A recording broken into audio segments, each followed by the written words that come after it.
ಓಂ ನಮಃ ಶಿವಾಯ, ಓಂ ನಮಃ ನಾರಾಯಣಾಯ. ಸ್ವಾಮಿ ಕೊರಗಜ್ಜ. ನನ್ನೆಲ್ಲ ಪ್ರೀತಿ ವೀಕ್ಷಕ ಬಂಧುಗಳಿಗೆ ಶಿವಾಯಂ ಕನ್ನಡ ಆಧ್ಯಾತ್ಮಿಕ ಚಾನೆಲ್ಗೆ ಸ್ವಾಗತ. ಗಂಗಾ ಒಂದು ನದಿಯಲ್ಲಿ ಸ್ನಾನ ಮಾಡಿದರೆ ನಮ್ಮ ಪಾಪಗಳೆಲ್ಲ ಪರಿಹಾರ ಆಗುತ್ತಾ? ಮಾತಾಡೋಣ, ಪಟಾಪಟ್ ಮಾತಾಡ್ತೇನೆ. ಅದಕ್ಕೆ ಮುಂಚೆ ಚಾನಲ್ನ ನೋಡ್ತಾ ಇದ್ದರೆ ಖಂಡಿತವಾಗ್ಲೂ ಏನು ಮಾಡಬೇಕು, ಸಬ್ಸ್ಕ್ರೈಬ್ ಮಾಡಿದ್ರೆ ಮರ್ತಿದ್ರೆ ಮಾಡಲಿಕ್ಕೆ ಖಂಡಿತವಾಗ್ಲೂ ಮಾಡಿ. ಸಬ್ಸ್ಕ್ರೈಬ್ ಅಂತ ಹೊತ್ತುವಾಗ ಸೈಡಲ್ಲಿ ಬೆಲ್ಲೈಕನ್ ಕ್ಲಿಕ್ ಮಾಡಿದ ಆಲ್ ಅಂತ ಬರುತ್ತೆ ಅಲ್ವ, ಅದನ್ನು ಕ್ಲಿಕ್ ಮಾಡೋದನ್ನು ಮರಿಬಿಡಾಗ ನನ್ನೆಲ್ಲ ವೀಡಿಯೋ ನೋಟಿಫಿಕೇಷನ್ ನಿಮಗೆ ಸಿಗುತ್ತೆ. ಆದಷ್ಟು ಪಾಸಿಟಿವ್ ಆಗಿರುವಂಥ, ನಿಮಗೆ ಸಹಾಯ ಆಗುವಂಥ, ನಿಮ್ಮ ಜೀವನಕ್ಕೆ ಹೆಲ್ಪ್ಫುಲ್ ಆಗುವಂಥ ವೀಡಿಯೋನ ಹಾಕ್ತಾ ಇರ್ತೇನೆ. ಆಧ್ಯಾತ್ಮಿಕಕ್ಕೆ, ಜ್ಯೋತಿಷಕ್ಕೆ ಸಂಬಂಧಪಟ್ಟ ಹಾಗೆ. ನಿಮಗೆ ಏನಾದರೂ ಸಮಸ್ಯೆ ಇದೆ ನನ್ನ ಜೊತೆ ಮುಕ್ತವಾಗಿ ಹಂಚ್ಕೋಬೇಕು. ಏನೇ ಆಗಲಿ ಮನುಷ್ಯ ಅಂದಮೇಲೆ ಎಲ್ಲವೂ ಸಮಸ್ಯೆ ಇದ್ದೇ ಇರುತ್ತೆ.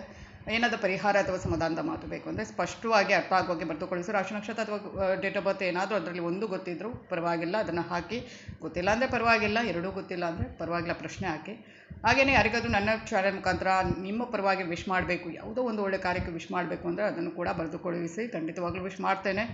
ಹಾಗೆಯೇ ರಾಶಿ ನಕ್ಷತ್ರ ಗೊತ್ತಿಲ್ಲದವರು ಡೇಟ್ ಆಫ್ ಬರ್ತ್ ಏನಾದರೂ ಗೊತ್ತಿದ್ದರೆ, ರಾಶಿ ನಕ್ಷತ್ರ ತಿಳ್ಕೊಬೇಕು ಅಂದರೆ ಅದನ್ನು ಕೂಡ ಕೇಳ್ಬೋದು. ನಾನು ನಿಮ್ಮ ಜೊತೆ ಯಾವತ್ತೂ ಇರ್ತೇನೆ. ನಾನು ನಂಬಿರೋ ಶಿವದೇವರ ಕೊರಗಜ್ಜ ದೈವದ ಆಶೀರ್ವಾದ ನನ್ನೆಲ್ಲ ಪ್ರೀತಿ ವೀಕ್ಷಕ ಬಂಧುಗಳ ಮೇಲೆ ಸದಾ ಇರುತ್ತೆ ಅಂತ ಹೇಳ್ತಾ, ಗಂಗಾ ನದಿಯಲ್ಲಿ ಸ್ನಾನ ಮಾಡಿದರೆ ನಮ್ಮ ಪಾಪಗಳು, ಜನ್ಮದ ಪಾಪಗಳು ಪರಿಹಾರ ಆಗುತ್ತಾ ಅಂತ ಹೇಳಿದರೆ ಇಲ್ಲವೇ ಇಲ್ಲ. ಪಾಪಕರ್ಮಗಳನ್ನು ಮಾಡಿದವನು ಏನಾದರೂ ಹೋಗಿ ಗಂಗೆಯಲ್ಲಿ ಸ್ನಾನ ಮಾಡಿದರೆ ಇನ್ನಷ್ಟು ಪಾಪ ಮಾಡ್ತಾನೇ ಇರ್ತಾನೆ ಅಲ್ವಾ. ಅದೆಲ್ಲ ಸುಮ್ಮನೆ, ಅದೆಲ್ಲ ಅವರವರು ಮಾಡಿದ್ದನ್ನು ಅವರವರು ಅನುಭವಿಸಲೇಬೇಕು. ಮತ್ತು ಯಾಕೆ ದೇವರು ಅನ್ನೋದು ಯಾಕೆ? ಏನಾದರೂ ಆ ಥರನೇ ಇದ್ದಿದ್ರೆ ಅವನೇ ಮನುಷ್ಯ ಪಾಪ ಮಾಡ್ತಾ ಇದ್ದ, ಗಂಗೆಯಲ್ಲೇ ಹೋಗಿ ಸ್ನಾನ ಮಾಡ್ತಾ ಇದ್ದ, ಅವನೇ ದೇವರಾಗ್ತಾ ಇದ್ದ.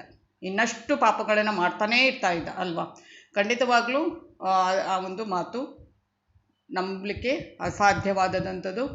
ಮಾಡಿದ್ದ ಪಾಪಕರ್ಮ ಹಿಂದಿನ ಜನ್ಮದಲ್ಲಿ, ಪೂರ್ವ ಜನ್ಮದಲ್ಲಿ ಏನು ಮಾಡಿದ್ದೇವೆ, ಕೆಟ್ಟದೋ ಒಳ್ಳೆಯದೋ ಏನು, ಅದರಲ್ಲಿ ಏನು ಮಾಡಿದ್ದೇವೆ ಅದನ್ನು ಅನುಭವಿಸೋಕ್ಕೆ ತಾನೇ ನಾವು ಈ ಜನ್ಮದಲ್ಲಿ ಮನುಷ್ಯರಾಗಿ ದೇವರು ಹುಟ್ಟಿಸುವಂಥದ್ದು. ಆದರೂ ಕೆಲವರು, ಎಲ್ಲರೂ ಅಲ್ಲ, ಕೆಲವರು ಏನು ಮಾಡ್ತಾರೆ, ಅಲ್ಲಿ ಬೇಕಾದಷ್ಟು ಪಾಪಗಳನ್ನು ಮಾಡಿರ್ತಾರೆ. ಈ ಜನ್ಮದಲ್ಲಿ ಬಂದು ಕೂಡ ಆ ಪಾಪದ ಜೊತೆಗೆ ಇನ್ನಷ್ಟು ಪಾಪವನ್ನು ಮಾಡ್ತಾನೆ ಹೋಗ್ತಾರೆ. ಬೇರೆಯವರಿಗೆ ಸುಖಾಸುಮ್ಮನೆ ನೋವು ಕೊಡುವಂಥದ್ದು, ಬೇರೆಯವರಿಗೆ ಕೆಟ್ಟದನ್ನು ಆಲೋಚನೆ ಮಾಡುವಂಥದ್ದು, ಕೆಟ್ಟದನ್ನು ಬಯಸುವಂಥದ್ದು, ಇದೆಲ್ಲ ಮಾಡಿರ್ತಾರೆ. ಅಂಥವರ ಪಾಪ ಯಾವತ್ತೂ ಹೋಗಲಿಕ್ಕೆ ಸಾಧ್ಯನೇ ಇಲ್ಲ. ಯಾವ ಗಂಗೆಯಲ್ಲೆಲ್ಲ ಇನ್ಯಾವುದರಲ್ಲೂ ಸ್ನಾನ ಮಾಡಿದ್ರೂ ಹೋಗಲಿಕ್ಕೆ ಸಾಧ್ಯ ಇಲ್ಲ. ಅವರವರು ಮಾಡಿದ್ದನ್ನು ಅವರವರು ಅನುಭವಿಸಿ ಅದಕ್ಕೆ ದುಪ್ಪಟ್ಟು 10 ಪಟ್ಟು ಅನುಭವಿಸಿ ಹೋಗಲೇಬೇಕು.